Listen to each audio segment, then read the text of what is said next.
Those are some big things that most people in the world seem to struggle with. And the reason is they're trying to fill a void in their hearts and in their souls that can't be filled by anything in this world. Why do you think it's important to spend time with God in the Bible? And would you say it's important to make it a daily habit?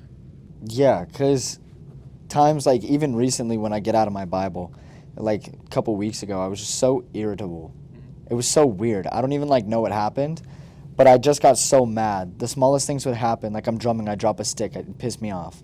I get so mad. There's actual studies of that too, where if people are spending time with God in the Bible and in prayer, they statistically are happier and less angry. I don't know if you've ever seen that before, but one of the things I like to bring up on why I feel it's so important is because when you spend time with God in the Bible, you learn to hear his voice, you learn how he speaks to you, and you learn to just discern his will for your life and where he's moving. Yeah. So it makes it easier to say, because you do it quite a lot, if there's someone just out in public, you're shopping, doing whatever, and you feel like God wants you to go evangelize to them or tell them who he is or just bless them in some way, it's easier to pick up on those things and pick up on his will, I feel like, when you spend a lot of time in the Bible, because you learn how he talks to you. It's because you're learning his voice and learning his character. Yeah.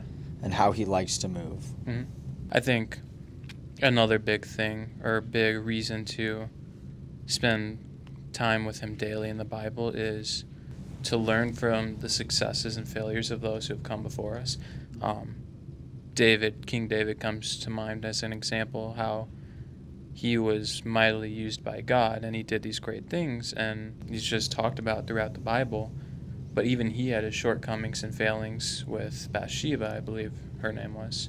And that's just one example of many, but it gives us examples of what not to do, what to do, and it helps us to know where shortcomings as human beings are and how to avoid those. Mm-hmm. Yeah. Reminds me of Moses in Exodus, because the Lord still used him, even though it's bro claimed he couldn't talk. Yeah. He had such a bad stutter, and he was just so nervous to talk, and he even said no. Yeah. Which is crazy, but the Lord still used him. But he kind of just pulled on bro, Aaron. He was just yo, I need you to talk for me. You're gonna talk for me. And so it's pretty cool to see that he was still used. He had such a big role. Yeah. In literally freeing Egypt, but they were kind of goofballs and. Yeah. Well, I think this ties into another reason why we need to spend time in prayer with God, is also to learn to discern his will and what he's doing, where he wants you to go, but also just to process things, to process emotions, feelings, situations, circumstances, whatever's going on in your life. It helps when you're not having to do all of that alone. And we never have to do any of that alone because God is always right there by our sides. His arms are always open to us. It's just up to us how close we want to get to him and how much time we want to spend with him. Yeah. Kind of a cool thing just dawned on me that we can put it in the image of we're Egypt and Moses is the image of Jesus. And Jesus freed us from all the sin. We'll say we were slaves and we were in Egypt, but Egypt was the sin. But the Lord put us, he did all these things in our life and freed us from all these things. But once we're free, we don't know what to do, so we just run right back to it. Yeah. And I hadn't even ever thought of that before. Yeah. It just dawned on me. No, that's a really great revelation. Because it's true. Yeah. It's necessarily what they did. They were freed and they ran back to it. Yeah. And it's what we do when we get free from sin. Honestly, sometimes people don't believe that they're fully free. Something I've struggled with too. Even if I'm struggling with a sin, I'm still free from it, but I don't say I fell back into sin. I say I let it creep in. Yeah. Because I believe that if we say we fell into sin, then we're inviting it to come back again and again. But if we say it slipped in, it means we're still trying to prevent it, if that makes sense. Yeah. It's necessarily the same thing, but it's you're still combating against it. So. Well, no, I think there's good examples of that in the world too. And not necessarily sin, but say a bad addiction or problem that someone may have. They may get free from it, but it seems like most of the time they'll go running back to it because they don't have something to take its place, so to speak, or to fill that void that they were trying to use that thing to fill in the first place. And that's why it's crucial to spend time with God in prayer and in the Bible, so that he can show you how to fully let go of that sin, fully let go of that addiction, that problem, whatever it is in your life, and lean on him. Because what's impossible for us is possible with him. He can, will, and wants to set us free from those things, but it's our choice to choose to lean on him and pull on him for those things. Because we can get rid of one sin, one addiction, one problem for a time, but if we're not filling its place with God, not filling that void in us with what we were made for, to have a relationship with him, we're going to find something else to fill that. And even if it doesn't seem bad, maybe it's just a shopping habit or eating more, whatever it is, we're going to find something to fill that void if we don't have God in our lives. And that's why it's so important to spend time with him daily, because he wants us to lean on him, to pull on him, and to learn how to walk through life with him. Yeah. Simple answer is it's Jesus. Yeah. Like, that's it. Yeah. We were made to have a relationship with him. That's why so many people struggle with addictions, and let's say some of the big ones are money, sex, fame, and power. Those are some big things that most people in the world seem to struggle with. And the reason is they're trying to fill a void in their hearts and in their souls that can't be filled by anything in this world, because we were all made in the image of God and to have a relationship with him. And when we try to put anything else, any worldly thing in the place of God in our lives, we're going to be continuously chasing after something that we can't ever grasp, because we weren't made for it. It won't ever fill that. Yeah. I used to fill that void with friends and stuff, because we both know I'm a very friend-centered person. Yeah, very social. I'm an extrovert, very social, and I always want to be hanging out with people. But the thing was, I filled that with earthly friendships, and that was taking the position of what God was supposed to be doing in my life. But I always thought, if I were to put Jesus there, I don't know why, but it seems like some people, I didn't fully think it, but it was still a thought. If I fully give my life to Jesus, it'll be boring. Yeah. And I won't be able to have fun with my friends. But little did I know that when I did that, he would give me the friends that I needed and the friendships that would help me and actually fulfill me, instead of leaving me hurt from my other friends of this world, Yeah. Nothing against them. I love them. They're great people. But it's just there was hurt in their relationships. Yeah. It was somewhat toxic, and they just weren't centered around the love of the Father, Yeah. So it was... Yeah, I think that's something that is a big misconception about walking with Jesus, is that it's going to be a boring or bland life. But the truth is, when we walk in what we were made for, to have a relationship with him, and we walk in the calling, plans, and purposes that he has for our lives, we're never going to know a deeper joy and true peace and fulfillment than when we do that, because it's what we were made for. You can chase after these worldly things and chase after all these things that you think are fun, and they may seem fun or be fun for a short period of time, but eventually it'll just leave you in a darker and darker place. But when we give God that chance, when we just let him creep into our lives a little bit and start to open that door to him, he shows us what truly living life is. Yeah. 'Cause, I didn't even know I was a drummer until I started following the Lord. Yeah. I didn't know my passion for the drums. I was able to, slightly. Yeah. I always had an ear for music, but I didn't know how much I loved it until then. Because in senior year, I listened to music all the time. If you ever saw me, which we had that one class together, but I always had my AirPods in. Always. Didn't matter what we were doing, taking a test, whether I was supposed to or not, I had them in. And I was just always listening to music, but it wasn't fulfilling, and it was bad. But I had a joy for the music. But the Lord decided to use that for my advantage. Bro literally knew I was going to be a musician. Yeah. I didn't. So it's full circle moment. Yeah. Well, when we start to spend time with him, he slowly but surely, or sometimes gives us it all at once, shows us what our future is going to be and what he actually has for us, the passions we have in our lives that we might not even know about yet. Yeah, so it was getting to know him Yeah. that gave me the passion that I didn't even know I had. one thing that truly gets revealed to us when we start to know Jesus and start to build that relationship with him is how much God truly loves us and cares about us and values us. Mm-hmm. And I want to talk about why it's so important to show that love that God shows us to those around us. God says one of the top commandments is to love your neighbor as yourself. Not even just loving your neighbor as yourself. Mhm. I think it's important because we need to respect others, Yeah. and that's how Jesus would walk. He Mhm. loved everybody. But I was reading, I think it was 1 Corinthians 13, Mhm. and it was talking about love is everything. Yeah. If you have everything but you don't have love, you have nothing. Yeah. It's the same thing. Yeah. Love is everything. You can have what feels like everything, but have nothing at all, actually. Yeah. Like, that's all I have. Yeah. There's nothing else to it. Love is I believe, the root of almost everything. Mm-hmm.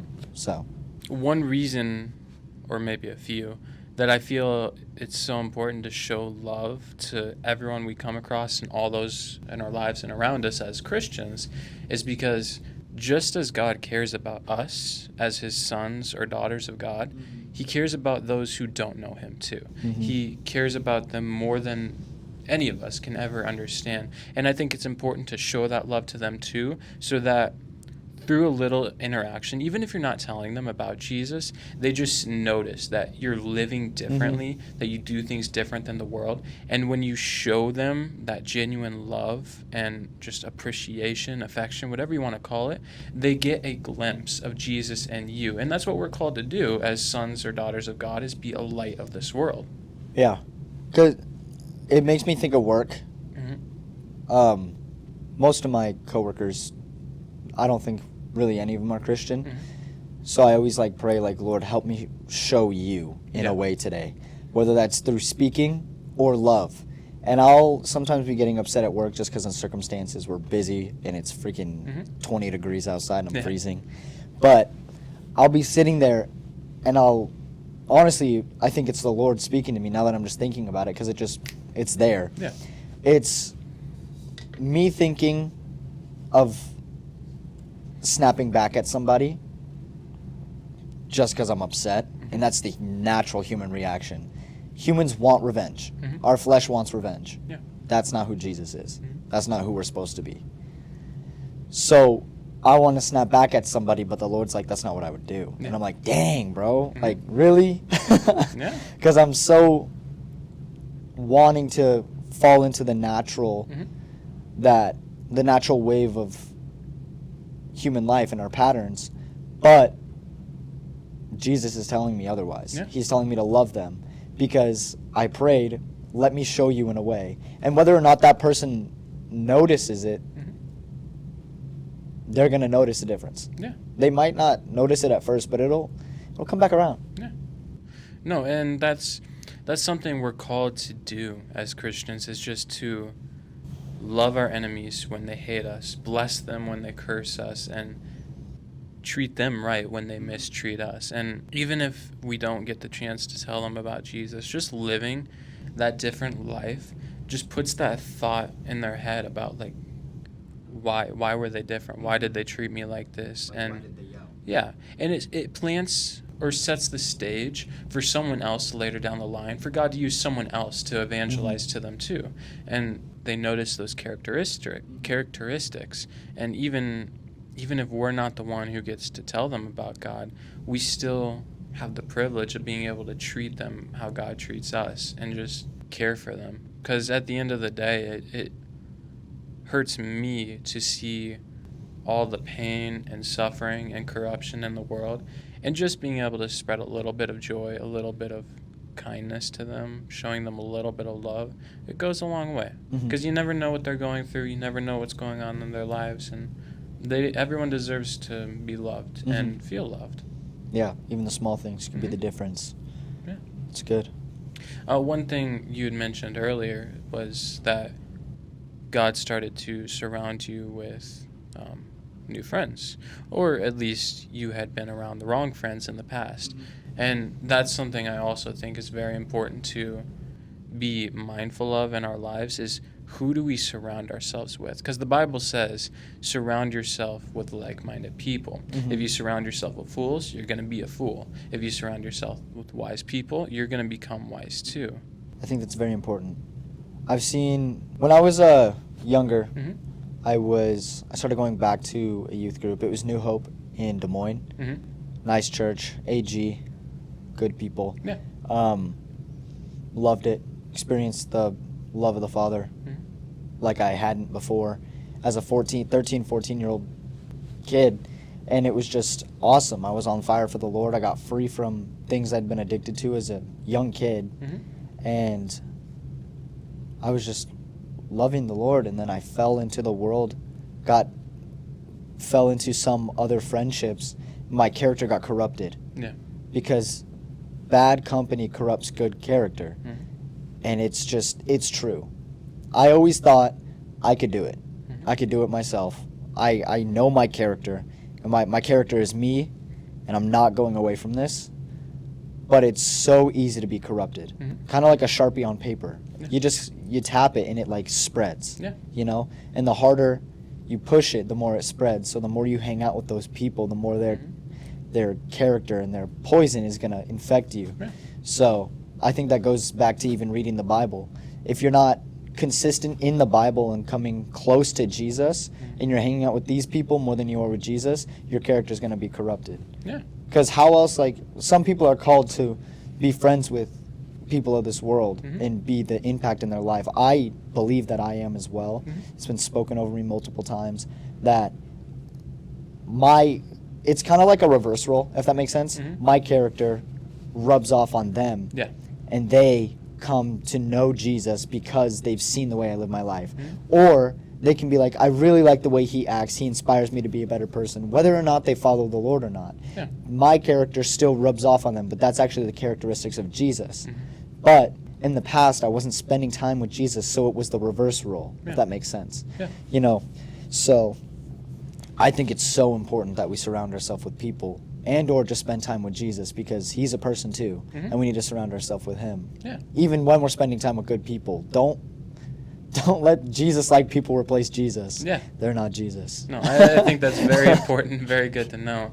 And especially the part about you surrounded yourself with like-minded people, but then you went out and surrounded yourself with, or were around people who didn't necessarily know Jesus and weren't probably the best example, but you weren't letting them rub off on you. You were being the light to them. I think that's important to note too. It doesn't mean you can't go and be around people who don't know Jesus or who are into some more worldly things, because otherwise no one would ever know him if we're just surrounding ourselves with us.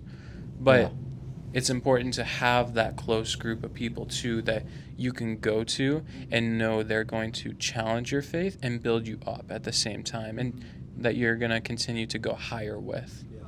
So I think all of this kind of, it ties back into just the fundamentals and foundations of our faith, of just spending time with God and make a habit of it daily, so that we can make the right choice to not just live in the present moment and where we're at, but to live in the future too, and live for what God has for us, what he wants to do through us and with us, and just to surround ourselves with him and like-minded people, and just be a light of the world. Just walk with God through life and trust that he's there with you.